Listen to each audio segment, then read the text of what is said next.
നമസ്കാരം, എല്ലാവർക്കും സോനൂസ് വ്ലോഗിലേക്ക് സ്വാഗതം. ഇന്ന് നമ്മൾ വളരെ എളുപ്പത്തിൽ തയ്യാറാക്കാൻ പറ്റുന്ന ഒരു വെജ് കുറുമയുടെ റെസിപ്പി ആയിട്ടാണ് വന്നിരിക്കുന്നത്. വീട്ടിലുള്ള ഇൻഗ്രീഡിയൻസ് വെച്ച് തന്നെ പെട്ടെന്ന് തന്നെ നമുക്ക് റെഡിയാക്കി എടുക്കാൻ പറ്റുന്ന ഒരു ടേസ്റ്റി റെസിപ്പിയാണിത്. എല്ലാവർക്കും ഇഷ്ടപ്പെടും. നമുക്ക് വേഗം തന്നെ റെസിപ്പിയിലേക്ക് കിടക്കാം. ഇതിലേക്ക് ആവശ്യമായിട്ട് ഞാൻ എടുത്തിരിക്കുന്നത് ഉരുളക്കിഴങ്ങാണ്. 2 ചെറിയ കഷ്ണം ഉരുളക്കിഴങ്ങ് ഇതേപോലെ അരിഞ്ഞത്, പിന്നെ ഒരു കഷ്ണം ക്യാരറ്റ്, ഒരു സവാള. ഇപ്പൊ ഇത്രയും ഞാൻ വെജിറ്റബിൾ ആയിട്ട് ചേർക്കുന്നുണ്ട്. പിന്നെ ഇതിലേക്ക് നമ്മൾ ചേർക്കുന്നത് ഗ്രീൻ പീസ് ആണ്. തലേന്ന് വെള്ളത്തിലിട്ട് വെച്ച് ഗ്രീൻ പീസ് ആണ്.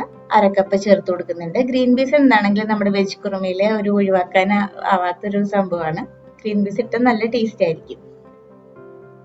ഇതിലേക്ക് ആവശ്യമായ വെള്ളം ചേർത്ത് കൊടുക്കുക. ഞാനിപ്പോ 2 കപ്പ് വെള്ളം ചേർക്കുന്നുണ്ട്.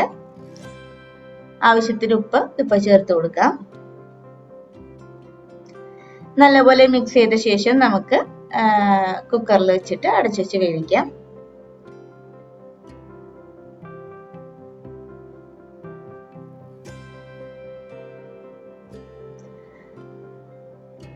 ഈ സമയത്ത് നമുക്ക് അരപ്പ് തയ്യാറാക്കാം. ഞാൻ അതിനായിട്ട് എടുത്തിരിക്കുന്നത് വെളുത്തുള്ളി, പച്ചമുളക് എരിവിനനുസരിച്ചിട്ട്, പെരിഞ്ചീരകം, ഒരു ചെറിയ കഷ്ണം പട്ട, 2 ഏലക്കായ, 2 ഗ്രാമ്പൂ, ചെറിയുള്ളി, പിന്നെ ഒരു പിടി തേങ്ങ, പിന്നെ വേണ്ടത് കാഷ്യൂനട്ടാണ്, അതും ഒരു പിടി എടുത്തിട്ടുണ്ട്. പിന്നെ ഇഞ്ചി, ഒരു ചെറിയ കഷ്ണം ഇഞ്ചി. ഇത്രയും നമുക്ക് നല്ല ഫൈനായിട്ട് അരച്ചെടുത്തിട്ട് വരാം.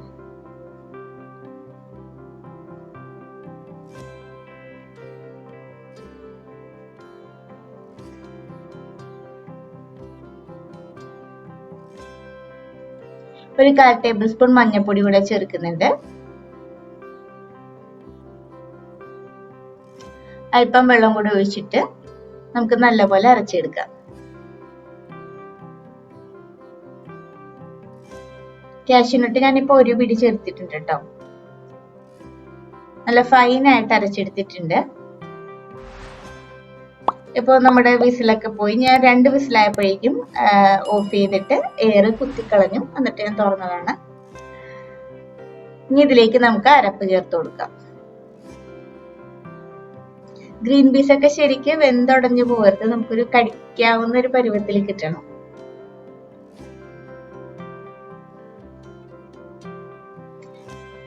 ഇപ്പൊ നമ്മൾ അരപ്പൊക്കെ ചേർത്തിട്ടുണ്ട്. നല്ലപോലെ മിക്സ് ചെയ്ത ശേഷം നമുക്കിതൊന്നുകൂടെ ഒന്ന് കുറുക്കി വറ്റിച്ചെടുക്കണം. നമ്മുടെ ഉരുളക്കിഴങ്ങ് ഒന്നുകൂടെ വെന്തുടയുമ്പോൾ ഒന്നുകൂടെ നമ്മുടെ ചാറ് നല്ലപോലെ തിക്കാവും. പിന്നെ നമ്മൾ കാഷ്യൂനട്ടും ചേർത്തിട്ടുണ്ടല്ലോ, അപ്പൊ നല്ല ക്രീമി ടെക്സ്ചറിൽ നമുക്ക് കിട്ടും.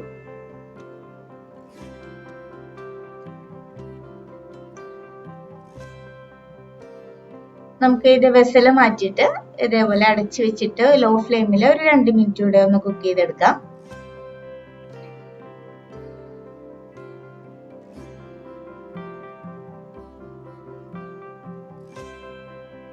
കണ്ടോ, വളരെ പെട്ടെന്ന് തന്നെ റെഡി ആയിട്ടുണ്ട്. നമ്മുടെ ചാറൊക്കെ വെച്ച് നല്ലപോലെ കുറുകി വന്നിട്ടുണ്ട്. വളരെ ടേസ്റ്റ് ആണ്. അപ്പത്തിന്റെ കൂടെയും ചോറിന്റെ കൂടെ ഒക്കെ കഴിക്കാൻ വളരെ ടേസ്റ്റ് ആണ്. ഈ ഒരു പരുവത്തില് ഒന്ന് കുറുകി നമ്മുടെ ആവശ്യത്തിനുള്ള ഒരു തിക്കായി വരത്തില്ലേ, ഈ ഒരു ആകുമ്പോഴേക്കും നമുക്ക് ഫ്ലെയിം ഓഫ് ചെയ്യാം. ഇനി ഇതിലേക്ക് ഒരു 2 ടേബിൾ സ്പൂൺ തൈര്, പുളിക്കാവശ്യമായ തൈരും കൂടെ ഒന്ന് ചേർത്ത് കൊടുക്കാം. നല്ലപോലെ മിക്സ് ചെയ്യാം. ഫ്ലെയിം ഓഫ് ചെയ്ത ശേഷം ഉണ്ടോ ഞാനിപ്പോ തൈര് ചേർത്തേക്കുന്നത്.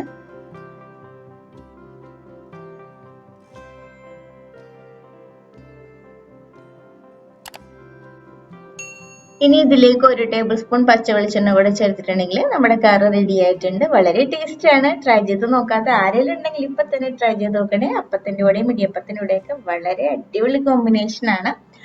അപ്പൊ നമുക്ക് വീണ്ടും മറ്റു റെസിപ്പി ആയിട്ട് കാണാം. നമ്മുടെ ചാനൽ സബ്സ്ക്രൈബ് ചെയ്യാത്ത ഏതെങ്കിലും കൂട്ടുകാരുണ്ടെങ്കിൽ സബ്സ്ക്രൈബ് ചെയ്ത് സപ്പോർട്ട് ചെയ്യണേ. Thank you.